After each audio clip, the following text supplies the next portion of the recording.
11 anos atrás, Maurício Cardoso não passava de um pai solteiro pobre, tremendo sob a marquise de uma rodoviária e decidiu levá-la para casa. Deu a ela seu sobrenome, deu a ela uma cama e deu a ela um motivo para acreditar que o mundo ainda guardava gente decente. 11 anos depois, esse mesmo homem foi arrastado a um tribunal, rotulado de fraudador, e informado de que estava prestes a perder um império de 1,170 bilhão de reais. Mas quando as portas do tribunal finalmente se escancararam, a menina daquela noite de chuva entrou usando um terno de advogada. Se você gosta de histórias de lealdade silenciosa e reviravoltas de tirar o fôlego dentro de um tribunal, aperta o inscrever-se agora e fica com a gente para a história que vem a seguir. A chuva caía forte sobre Santos naquela noite, o tipo de temporal frio de outono que transformava o porto numa lâmina de ferro batido. Maurício Cardoso tinha acabado de terminar um turno duplo no porto, e o cheiro de óleo de motor e maresia ainda grudava no casaco como uma segunda pele.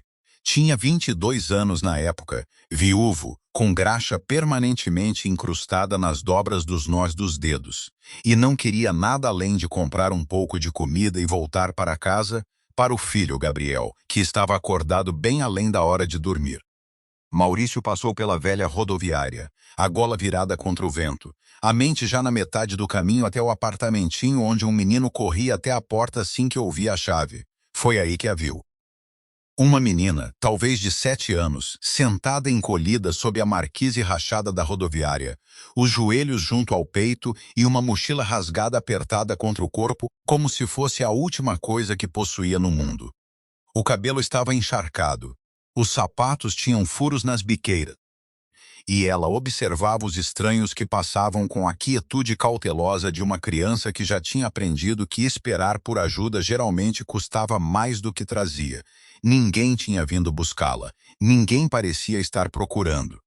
Maurício desacelerou o passo, e algo no peito dele, que tinha ficado quieto desde a morte da esposa, começou contra a própria vontade a despertar. Não agiu por impulso, porque impulso era um luxo que homens pobres raramente podiam se dar. Maurício sabia que um homem adulto se aproximando de uma criança perdida no escuro podia assustá-la ainda mais do que o frio. Então manteve distância, se agachou a alguns passos e perguntou o nome dela na mesma voz baixa que usava para acalmar o próprio filho depois de um pesadelo. Ela disse que se chamava Vitória Braga, e nada mais. Ele ligou para a polícia local do telefone público do outro lado da rua e pediu que mandassem alguém do conselho tutelar, porque queria que cada parte disso fosse feita do jeito certo, à luz do dia, sem nada escondido. Mas não foi embora. Comprou uma caixinha de leite morno no balcão 24 horas e um casaco barato na loja da esquina e colocou os dois ao lado dela, sem dizer nada. Ela não agradeceu, não a princípio. Só estudou o casaco e o leite como se pudessem ser uma armadilha, e depois de um longo momento, fez a ele uma única pergunta que ficaria alojada no coração dele pelo resto da vida. Perguntou: "Você vai voltar?" Maurício ficou paralisado, conhecia aquela pergunta. Já a tinha ouvido na voz do próprio filho nas noites em que trabalhava até tarde e sentir o peso dela no próprio peito quando era menino, esperando na varanda por um pai que nunca voltava. Olhou para aquela criança encharcada, cautelosa, órfã de mãe, e entendeu que ela não estava perguntando sobre aquela noite. Estava perguntando se alguém, em todo o mundo, escolheria ficar com ela. Os meses que se seguiram foram feitos de papelada e paciência. Maurício se submeteu às entrevistas, às visitas domiciliares, aos formulários intermináveis, e devagar se tornou o tutor legal dela. E então, num pequeno cartório de comarca, sob lâmpadas fluorescentes e um escrivão cansado, tornou-se pai dela. Não era rico quando fez aquilo. Não tinha poder e não tinha nada a provar para quem quer que estivesse observando, porque ninguém estava observando. Acolheu a Vitória pela razão mais simples que uma pessoa pode ter, que era pura gentileza, oferecida num momento em que ele mesmo mal conseguia manter a própria cabeça fora d'água. No dia em que a adoção foi finalizada, colocou uma chave de casa na palma pequena dela e dobrou os dedos dela por cima. e disse algo que ela carregaria por 11 anos. Disse: "Nesta casa, ninguém fica para trás na chuva." Essa frase se tornou a promessa no centro de tudo o que veio depois. O tempo passou do jeito que sempre passa, mais rápido do que qualquer um espera. Maurício manteve o emprego no porto de dia, consertando motores de trator e diesels teimosos, e à noite, na mesa da cozinha, sob um abajur de cúpula amassada, ensinou a si mesmo o negócio de frete. Notou que os homens de terno nunca se davam ao trabalho de ver que a indústria inteira sangrava dinheiro por 1000 feridas pequenas. Caminhões voltavam vazios das viagens. Câmaras frias ficavam ociosas, esperando pedidos que chegavam tarde demais. Contêineres congelados no cais por dias inteiros, simplesmente porque as grandes empresas guardavam seus dados como avarentos e se recusavam a cooperar. Maurício tinha passado a vida inteira dentro dessas feridas e começou a imaginar, motor por motor e rota por rota, como um homem poderia costurá-las. De uma garagem apertada com um telhado furado, fundou a Cardoso Portos e Serviços com 3 caminhões usados e um programa rudimentar de despacho que o Gabriel e a Vitória o ajudaram a aperfeiçoar quando já tinham idade para sentar diante do teclado. O que Maurício tinha, que os outros não tinham, não podia ser comprado por preço nenhum. Ele entendia os trabalhadores, entendia os motoristas, os mecânicos, os estivadores que moviam a carga com as próprias costas, porque tinha sido cada um deles. Não construiu a empresa numa sala de reuniões. Construiu na lama e no suor, e na honra simples de cumprir um horário de entrega prometido. E o nome dele se espalhou entre os homens que importavam. Cardoso era um nome em que se podia confiar.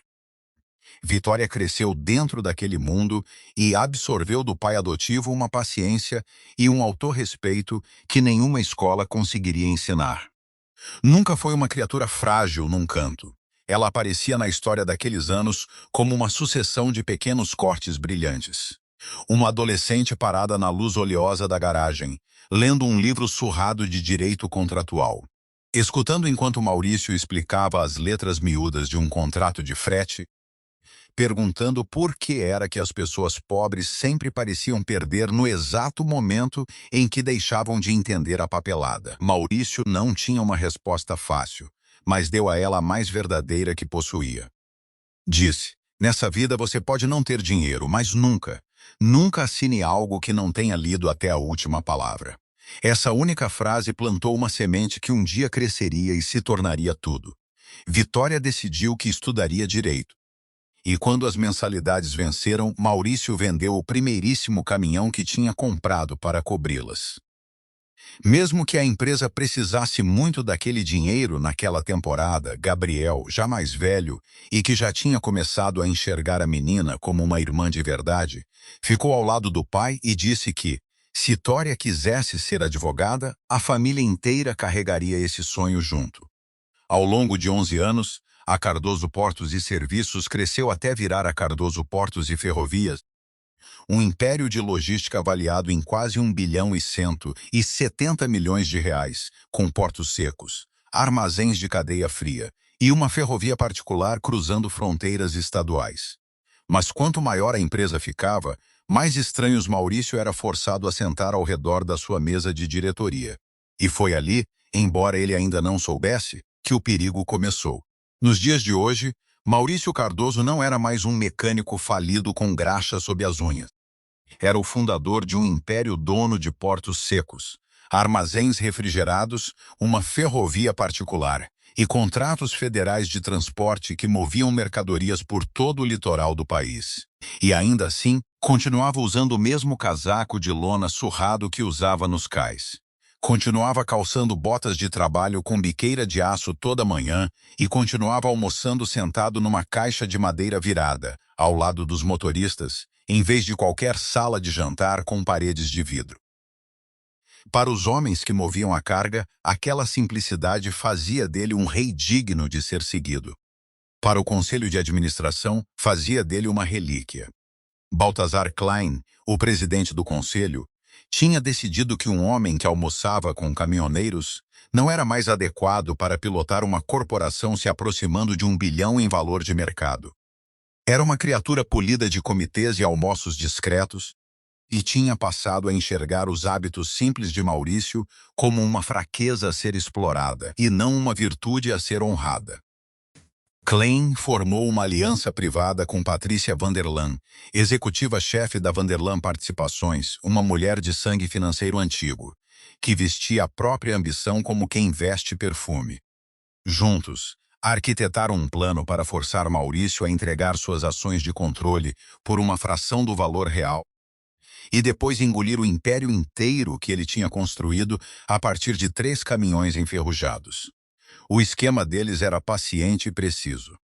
Klein arquitetou um processo construído em torno de um velho contrato de frete militar e acusou Maurício de usar ativos da empresa para financiar um fundo particular para a família e, mais pontualmente, para Vitória, a filha adotiva que não compartilhava do sangue dele.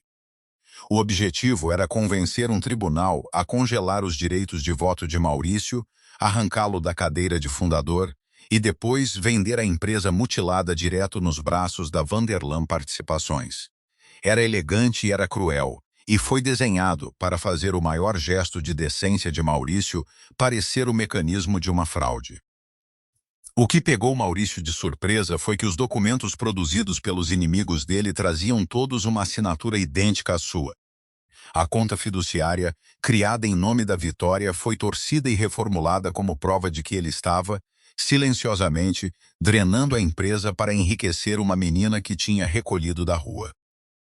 A história vazou, e logo as próprias pessoas que antes elogiavam sua ascensão começaram a chamá-lo de hipócrita, um fraudador sentimental que embrulhava a própria ganância na linguagem da caridade. Gabriel queimava de vontade de revidar na hora, de marchar até a imprensa e desmontar as acusações.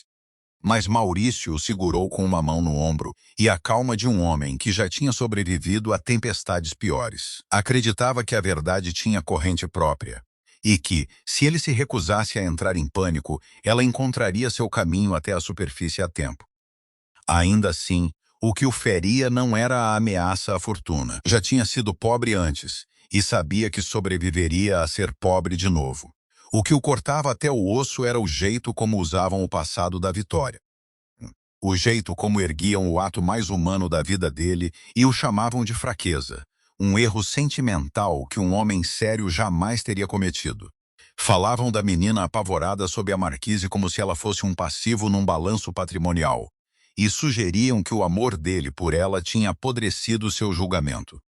Na última noite, antes de tudo estourar, um portador chegou à porta de Maurício com uma intimação, e o aviso deixava o cronograma brutalmente claro. Em 72 horas, uma audiência decidiria o destino de tudo o que ele tinha construído. Quando a crise se abriu, todos que amavam Maurício foram procurar a Vitória. Ela tinha crescido e virado uma jovem advogada baseada em Brasília, especializada nos mundos emaranhados do direito fiduciário e da fraude corporativa. Exatamente os campos que agora ameaçavam consumir o pai. Ela era, por qualquer medida, a pessoa viva mais capacitada para defendê-lo. Mas na hora exata em que Maurício mais precisava dela, a Vitória não atendia o telefone.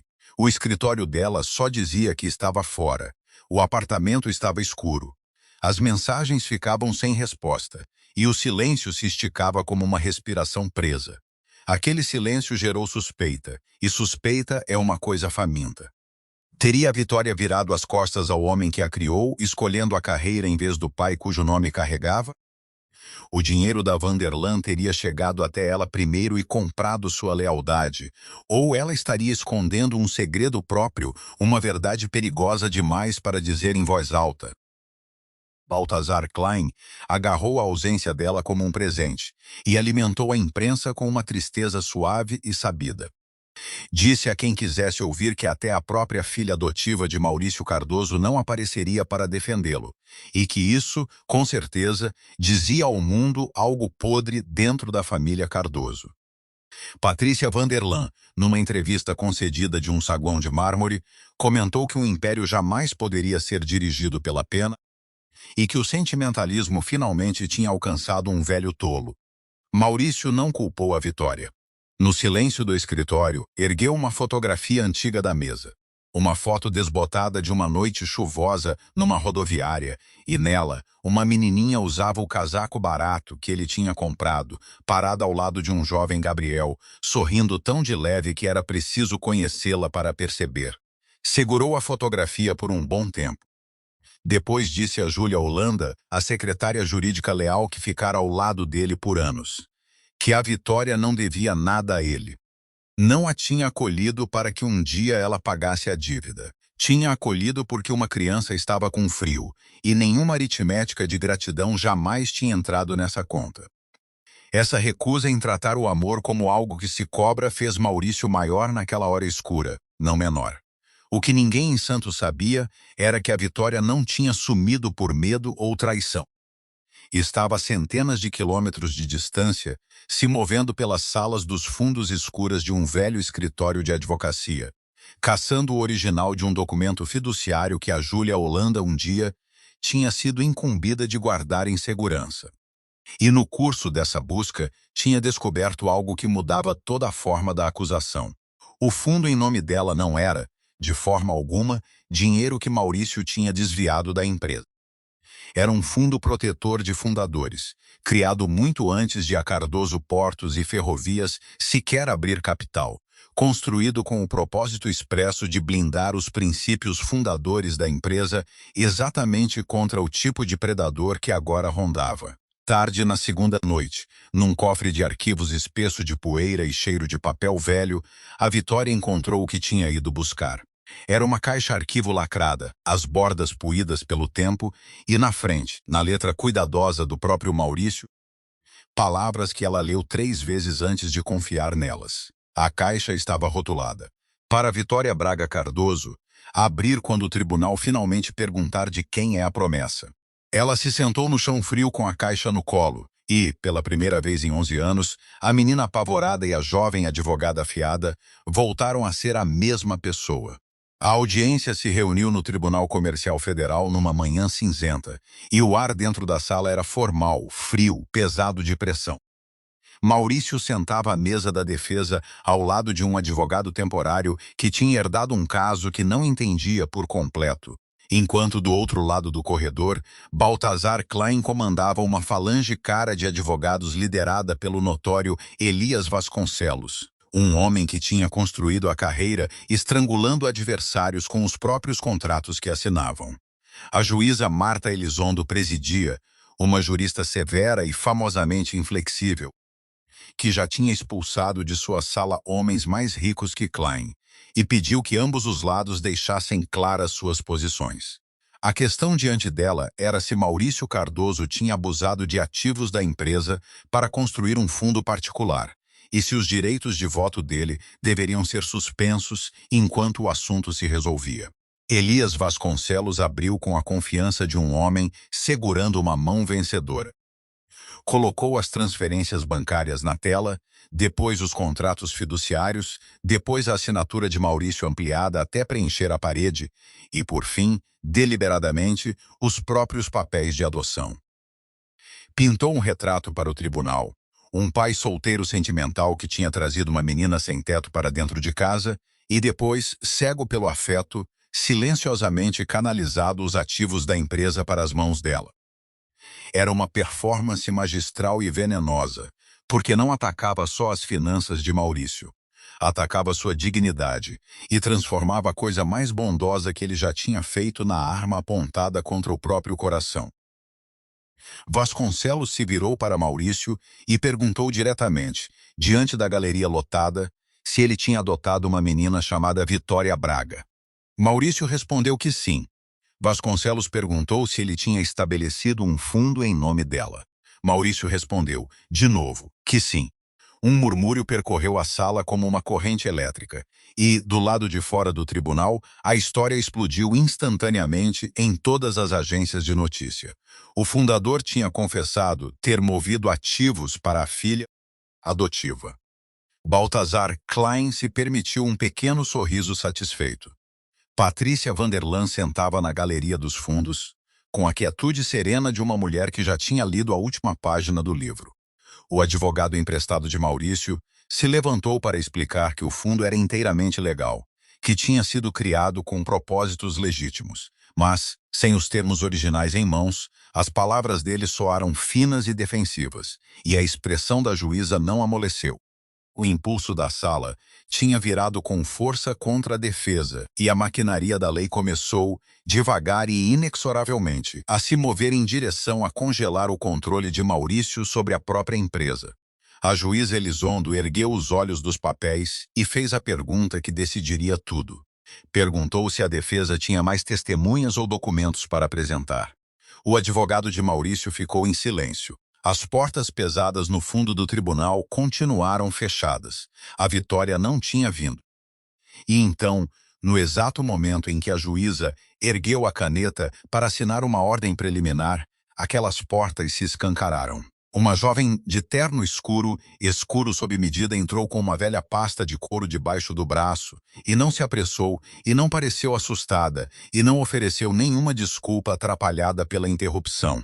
Caminhou direto até a mesa do escrivão com o passo firme de alguém que tinha ensaiado essa entrada 100 vezes na mente, e disse, numa voz clara e estável, Vitória Braga Cardoso, advogada de registro pela defesa. Requeiro a submissão de provas de emergência. A sala inteira ficou em silêncio. Maurício se virou na cadeira e olhou para ela, e, por um momento suspenso, não viu uma advogada. Viu uma menina de 7 anos, encharcada, sob a marquise da rodoviária, perguntando se alguém algum dia voltaria por ela. Mas a Vitória não deixou a emoção daquele olhar enfraquecê-la. Ficou de pé, ereta, o queixo nivelado, a voz firme e profissional, esperando o tribunal reconhecê-la do jeito que qualquer oficial da lei esperaria. Fosse qual fosse a tempestade de sentimento que se movia sob a superfície calma, ela tinha trancado atrás de 11 anos da paciência que o pai lhe ensinara. Elias Vasconcelos ficou de pé na hora, protestando que Vitória Braga Cardoso carregava um conflito de interesse óbvio, sendo filha adotiva do próprio réu, cuja fortuna estava em jogo. A Vitória respondeu sem um lampejo de calor. Replicou que, já que os autores da ação tinham escolhido fazer da identidade dela e de sua adoção o próprio centro das acusações, ela tinha todo o direito de comparecer tanto como testemunha da verdade daquele fundo, quanto como advogada assistente na questão de seus termos. A lógica era limpa e virava a própria estratégia de Vasconcelos contra ele, e a juíza Elizondo, depois de um longo e medido olhar para os dois, permitiu que a Vitória apresentasse uma declaração preliminar. A Vitória abriu a pasta de couro e tirou o original do fundo fundador Cardoso, o documento criado anos antes de a empresa sequer crescer até virar uma corporação.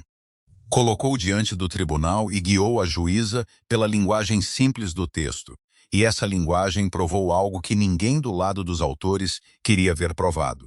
Maurício não tinha movido ativos da empresa para as mãos da filha adotiva, tinha feito exatamente o oposto. Tinha colocado uma parte de suas ações fundadoras num fundo protetor, com o propósito expresso de impedir que o Conselho algum dia vendesse a empresa em violação aos princípios sobre os quais ela fora construída. O fundo não era um roubo, era um muro. Essa foi a primeira reviravolta, e caiu com força. Vitória Braga Cardoso não era a recebedora secreta de dinheiro roubado. Era a guardiã nomeada das ações fundadoras, a pessoa que Maurício tinha escolhido para proteger o coração da empresa, caso ele algum dia fosse afastado dela por fraude. A menina que os autores tinham erguido como prova da corrupção de Maurício era, pelos termos claros do próprio documento dele, a única salvaguarda que ele tinha construído exatamente contra o tipo de corrupção que agora o cercava. A Vitória se virou então e olhou pelo corredor para Baltazar Klein e falou sem erguer a voz. Disse, a pergunta nunca foi o que meu pai tirou desta empresa. A pergunta é quem está tentando vender o que nunca foi seu para vender. A Vitória passou para a segunda prova e essa Elias Vasconcelos não resistiu a debochar. Ela apresentou uma carta escrita à mão por Maurício no dia em que a adoção dela foi finalizada. E Vasconcelos zombou abertamente que um bilhete sentimental de família não carregava peso algum num tribunal de justiça. Mas a Vitória estava pronta para o deboche. Demonstrou que aquela carta não tinha sido guardada numa gaveta como lembrança. tinha sido formalmente anexada aos documentos fiduciários, como a declaração de intenção do fundador, incorporada por referência ao próprio instrumento legal, e, portanto, falava com a força do fundo que a continha. Leu a carta em voz alta, e o tribunal ficou muito quieto. Na carta, Maurício tinha escrito que já tinha perdido a própria família uma vez, e não ficaria parado enquanto alguém fosse deixado para trás simplesmente por não ter um sobrenome importante ou uma fortuna. Tinha escrito que não estava criando o fundo para tornar a Vitória rica, mas para proteger a empresa do tipo de homem que um dia tentaria transformá-la numa máquina para a própria especulação. E tinha escrito uma linha que agora parecia atravessar os anos e tocar a própria sala onde estavam sentados.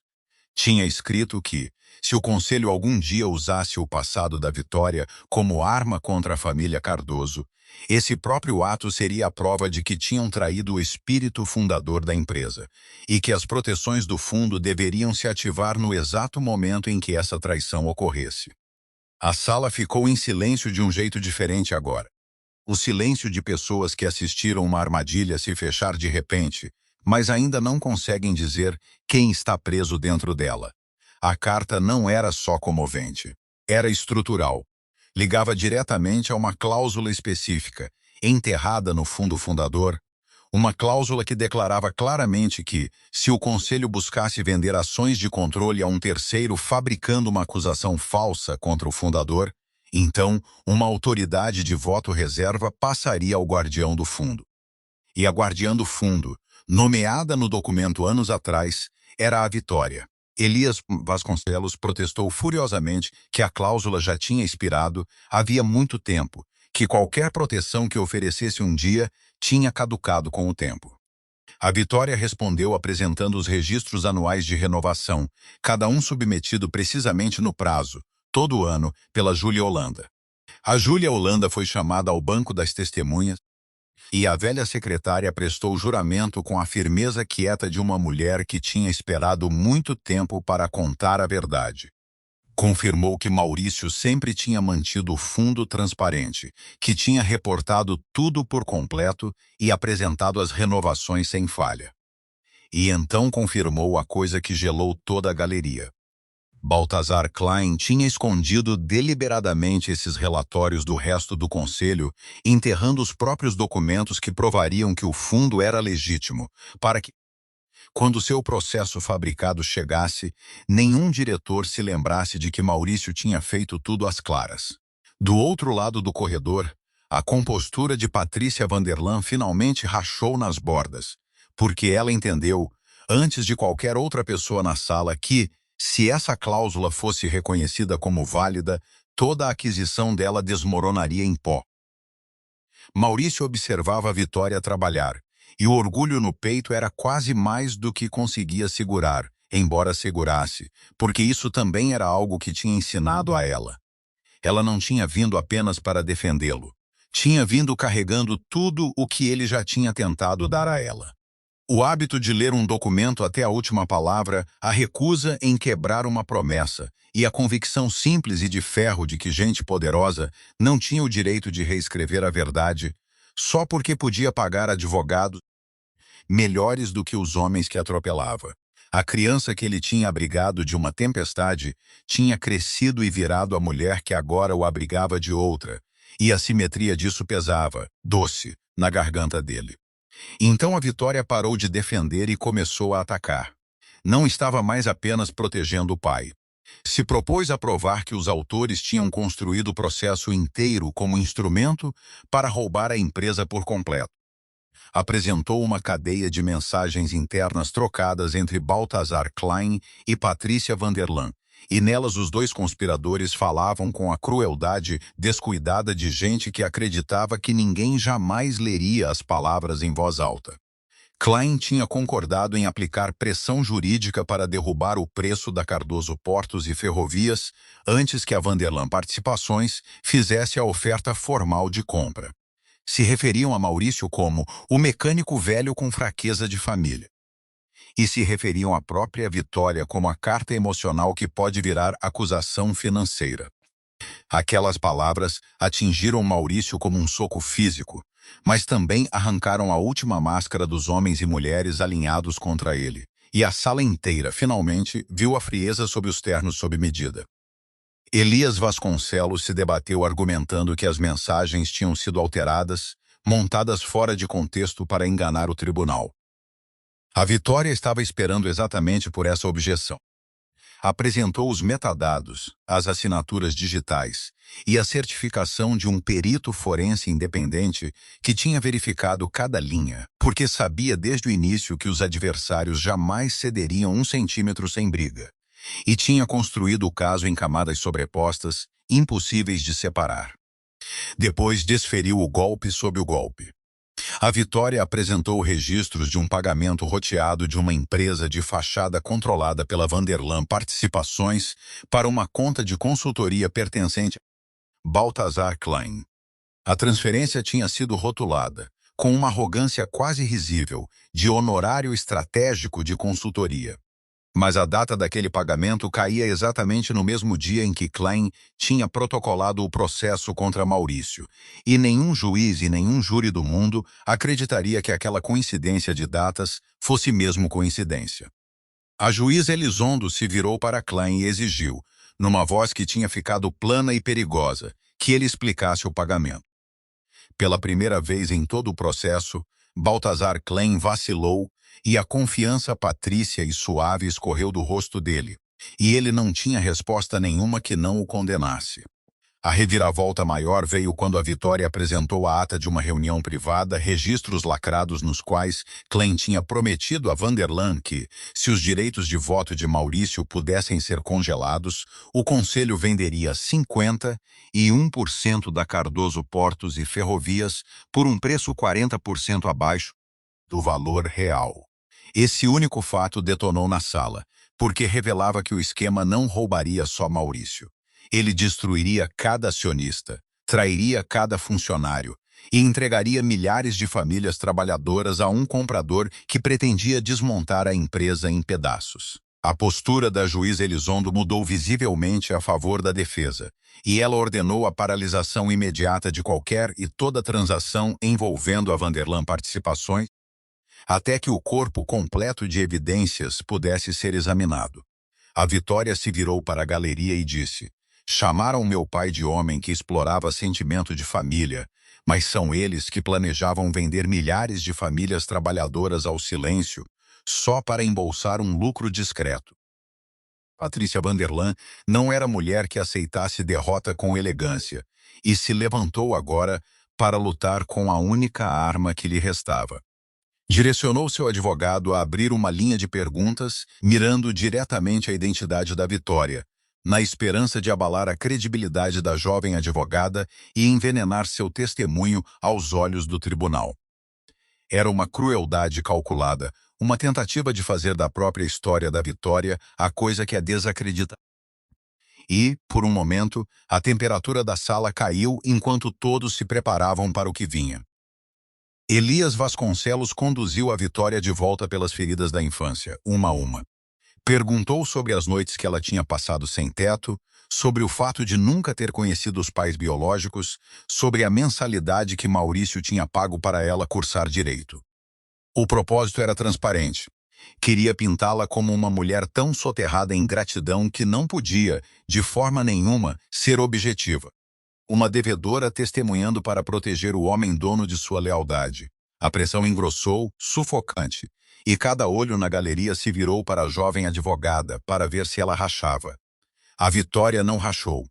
Ficou perfeitamente imóvel e deixou o silêncio trabalhar a favor dela, em vez de contra. Admitiu tudo livremente, sem vergonha. Disse que Maurício tinha dado a ela uma casa, um nome, uma educação, uma vida, e que jamais fingiria o contrário. Mas então transformou a confissão em seu argumento mais afiado. Disse que era precisamente por Maurício ter dado a ela essas coisas que ela entendia, melhor do que qualquer um ali vivo, a diferença entre uma dívida e uma promessa. Uma dívida é algo que você paga para se livrar dela. Uma promessa é algo que você cumpre por causa de quem escolheu ser. Não tinha vindo àquele tribunal para pagar uma dívida com emoção. Tinha vindo porque os documentos em suas mãos provavam a verdade, e a verdade não precisava de gratidão para se tornar real. Então a Vitória revelou a prova que ninguém tinha visto chegar. Patrícia Vanderlan, ela revelou, tinha tentado contatá-la antes mesmo de a audiência começar. Através de um intermediário, a Vanderlan tinha oferecido à Vitória uma posição de sócia numa firma prestigiada em São Paulo, junto com uma quantia substancial de dinheiro, sob uma única condição, que ela simplesmente não comparecesse ao tribunal.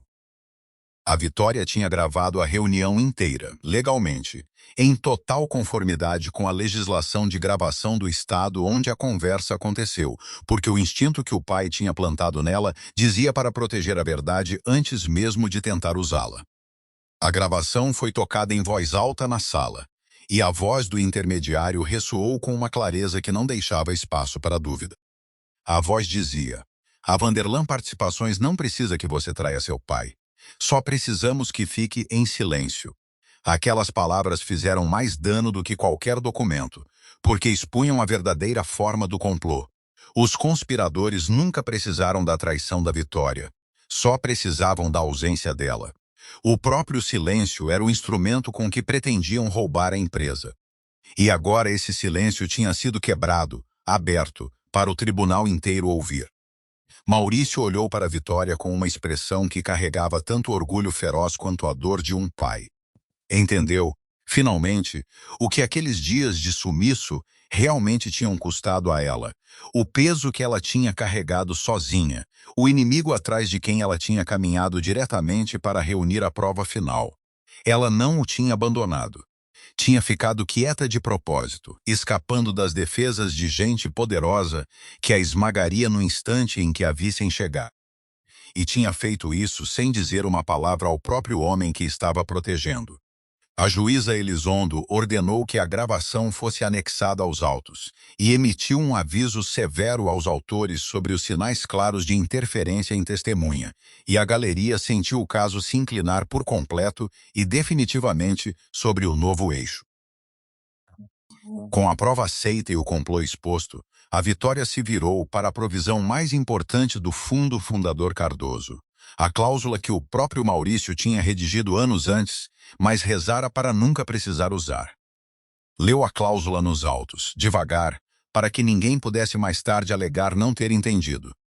A cláusula declarava que, se o fundador algum dia fosse atacado por uma acusação financeira ligada à família, e se essa acusação se provasse fabricada a serviço de uma aquisição hostil, então a autoridade de voto fundadora passaria temporariamente ao protetor independente do fundo.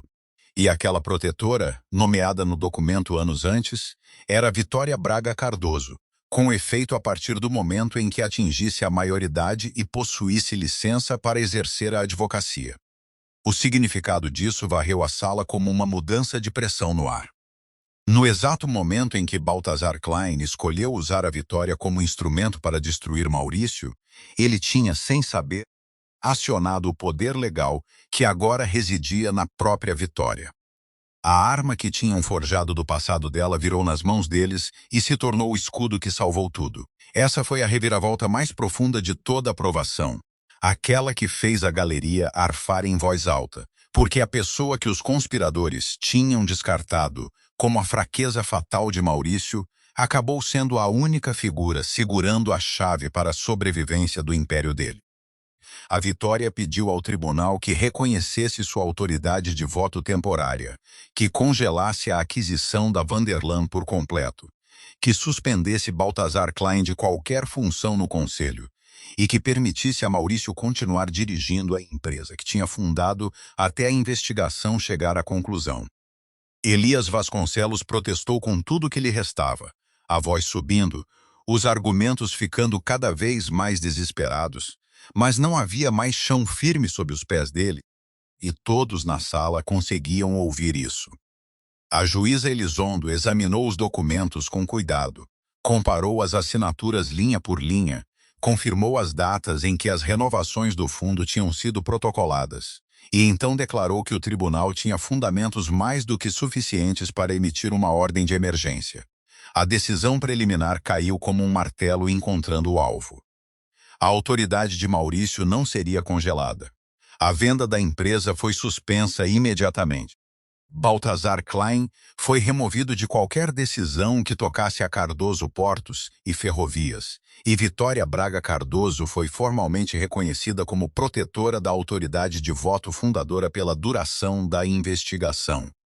Uma onda de murmúrios atônitos rolou pela galeria, e Patrícia Vanderlandes parou de pé para sair. Mas a juíza Elizondo ordenou que ela permanecesse, informando, fria, que ela ainda poderia ser implicada na manipulação de provas e na obstrução de testemunha. Maurício baixou a cabeça, não de fraqueza, mas porque sabia que seu império tinha acabado de ser salvo pela própria criança que uma vez lhe perguntara se ele voltaria.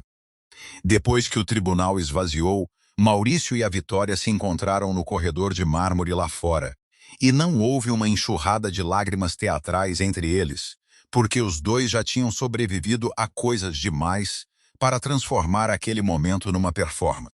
Maurício olhou para ela por um longo tempo e finalmente disse a coisa que o assombrava havia dias. Disse: "Eu pensei que você tinha ido embora." A Vitória respondeu com a firmeza suave e nivelada que ele a tinha visto crescer. Disse: "Aprendi com você. Quando armam uma armadilha na frente da porta, você encontra o caminho de entrada pelos fundos." A resposta dela contava tudo, que ela não tinha só sido criada por ele, mas herdado a própria forma da mente dele, calma e prática e quieta, e ainda assim implacável na busca pela verdade até o fundo. Maurício se desculpou então por deixar que o passado dela fosse arrastado a um tribunal aberto. Pelo jeito como estranhos, tinham remexido os anos mais difíceis da vida dela como se fossem lançamentos num livro-caixa. A Vitória disse que não era culpa dele. Gente como o Baltazar e a Patrícia, disse ela, sempre presumia que as origens humildes de uma pessoa fossem algo que pudesse ser usado para envergonhá-la. Mas, para a Vitória, suas origens eram algo completamente diferente. Eram a prova de que ela entendia, mais profundamente do que qualquer um dos adversários privilegiados jamais poderia, o valor verdadeiro de um teto, de uma assinatura e de uma promessa cumprida. O Gabriel apareceu brevemente no fim do corredor e envolveu a irmã adotiva num abraço forte, dizendo simplesmente que sempre soube que ela viria, e a pequena família ficou completa por um momento, sem necessidade de mais palavras. Maurício perguntou a ela por que não tinha contado o plano antes de desaparecer. Por que o tinha deixado sofrer por aqueles dias longos e silenciosos, acreditando que talvez estivesse sozinho. A Vitória respondeu que, se ele soubesse, teria gastado cada grama de força tentando protegê-la. E, ao fazer isso, poderia ter alertado os inimigos deles e perdido o elemento surpresa. Dessa vez, disse ela, queria ser a que fazia a proteção. E ali, naquele corredor simples, a grande verdade emocional de toda a história finalmente se assentou. 11 anos antes, Maurício tinha entrado na vida da Vitória no momento em que ela não tinha mais ninguém no mundo. 11 anos depois, ela tinha entrado num tribunal no momento em que ele estava prestes a perder tudo. Maurício olhou para ela e a voz saiu rouca quando falou. Disse: "Eu não te adotei para que você me salvasse." E a Vitória respondeu com as palavras que fechavam o círculo que os dois tinham desenhado ao longo de mais de uma década. Disse: "Eu sei. Mas você me ensinou a nunca deixar a família sozinha, do lado de fora, na chuva. Ficaram parados juntos, no silêncio. Depois disso, um pai e uma filha ligados por sangue nenhum, e por algo que no fim provou ser bem mais forte que sangue." Nas semanas seguintes, a Cardoso Portos e Ferrovias reestruturou o Conselho de Administração combalido do zero. Baltazar Klein enfrentou uma investigação formal por fraude, por manipulação de provas e por aceitar pagamento de uma empresa ligada a Vanderlan Participações, e a reputação polida que ele tinha passado décadas construindo desmoronou em questão de dias. Patrícia Vanderlan perdeu a aquisição e se viu alvo de uma investigação financeira que a seguiria por anos. Elias Vasconcelos se retirou discretamente do caso por completo, abandonando os clientes numa tentativa de salvar o que restava do próprio nome, o que, à sua maneira, foi a coisa mais honesta que ele fez em todo o caso. Maurício voltou à empresa, mas não a dirigiu mais sozinho como antes, porque tinha aprendido, do jeito mais difícil possível, o que o isolamento podia custar a um homem. Nomeou o Gabriel para supervisionar as operações técnicas, o domínio que o filho sempre amara mais. Pediu a Júlia Holanda que supervisionasse a transparência dos registros da empresa, para que nenhum relatório fosse enterrado no escuro nunca mais. E convidou a Vitória para servir como conselheira jurídica especial do fundo fundador, não como enfeite de família ou símbolo de sentimento, mas porque ela tinha provado ser a única pessoa disposta a defender a empresa de quem usaria um contrato para quebrar uma promessa. A Vitória aceitou sob a condição de que responderia ao documento e à verdade, e a mais nada além disso. Maurício convocou uma reunião de toda a empresa, bem no mesmo cais do porto, onde uma vez trabalhara como jovem mecânico, graxa sob as unhas e sal no cabelo. De pé diante dos trabalhadores, dos motoristas, dos engenheiros e da equipe de escritório, contou a eles a pequena história de uma noite chuvosa, muitos anos atrás. Não contou para exibir a própria bondade, e deixou isso bem claro. Contou para lembrar cada alma parada naquele cais que a Cardoso Portos e Ferrovias tinha sido construída sobre um único princípio inquebrável, que nenhuma pessoa jamais seria deixada para trás só por não ter poder, dinheiro ou um sobrenome grande e conhecido. A Vitória ficou ao lado dele enquanto ele falava.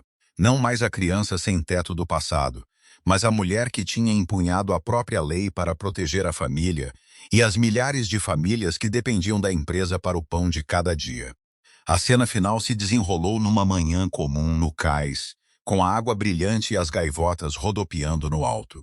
Maurício observava os longos comboios saindo dos pátios, observava os contêineres subindo suavemente para os navios que esperavam, observava a ferrovia particular ganhar vida e começar seu trabalho paciente de carregar as mercadorias do país através das distâncias.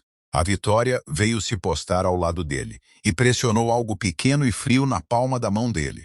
Era a velha chave de casa, a mesma chave que ele tinha dobrado na mão de 7 anos dela, na noite em que ela não tinha casa nenhuma.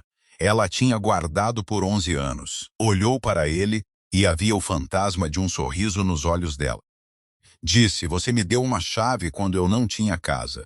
Hoje eu só estou te devolvendo a chave do império que você construiu. Maurício virou o metal gasto entre os dedos, e então o deslizou para o bolso do mesmo velho casaco de lona que tinha usado em cada estação da vida, dos cais à sala de reuniões e de volta. O império de 1,170 bilhão continuava sendo dele, restaurado e a salvo. Mas, muito mais do que isso, a promessa que tinha falado sob uma marquise pingando, numa noite fria e chuvosa, a promessa de que em sua casa ninguém jamais ficaria para trás na chuva, permanecia exatamente tão inteira e inquebrada quanto no dia em que a fizera pela primeira vez.